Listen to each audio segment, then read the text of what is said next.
ഞാൻ അരിക്കൊമ്പൻ ആനയാണ് ചെയ്തുകൊണ്ടിരുന്നത്. അരിക്കൊമ്പൻ്റെ വീഡിയോകളാണ് ഞാൻ ചെയ്തത്. ഡെമോൺസ്ട്രേഷൻ അരിക്കൊമ്പനിലൂടെയാണ്. പക്ഷെ അരിക്കൊമ്പൻ്റെ ഇത് അരിക്കൊമ്പൻ ഇപ്പം അപ്പർ കോതിയാറിൽ അവിടെ സുഖമായി കഴിയുകയാണ്. ഇപ്പോൾ ആനകൾ രാജ്യത്തുടനീളം ഇറങ്ങി പ്രശ്നങ്ങൾ സൃഷ്ടിക്കുകയാണ്. ഇപ്പോൾ ലാസ്റ്റ് വേലൂർ മെഗ്നയാണ് വിഷയം ഉണ്ടാക്കിയിരിക്കുന്നത്. അവനെ ഇതുവരെയും മയക്കുവെടി വെക്കാൻ പറ്റിയിട്ടില്ല. തണ്ണീർ കൊമ്പൻ മയക്കുവെടി വെച്ച് പിടിച്ചു. കർണാടകയിൽ ചെന്നപ്പോൾ അവൻ ചെരിഞ്ഞു. ധോണി അവനങ്ങനെയുണ്ട്. PM2 അതിനെയൊക്കെ ഇറക്കി വിടണമെന്നാണ് പറയണത്.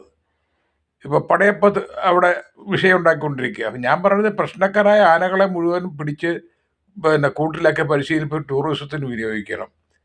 കാട്ടിൽ ആവശ്യത്തിലധികം ആനകളുണ്ട്. നാട്ടിലിറങ്ങി വിഷയങ്ങളുണ്ടാകും. ജനങ്ങൾക്ക് ജീവനും സ്വത്തിനും സംരക്ഷണം കൊടുക്കണം. അതാണ് മെയിനായിട്ട് വേണ്ടത്. അപ്പം അധികമുള്ള ആനകളെ പിടിച്ചെടുത്ത് ടൂറിസത്തിന് ഉപയോഗിക്കുക എന്നാണ് എനിക്ക് പറയാനുള്ളത്. നമുക്ക് ആനകളെയൊക്കെ ഇഷ്ടമാണ്, സ്നേഹമാണ്. പക്ഷെ ജനത്തിൻ്റെ ജീവൻ എടുക്കാനായിട്ട് സമ്മതിക്കാൻ പാടില്ല. അത് മാത്രമേ ഉള്ളൂ. അതാണ് എനിക്ക്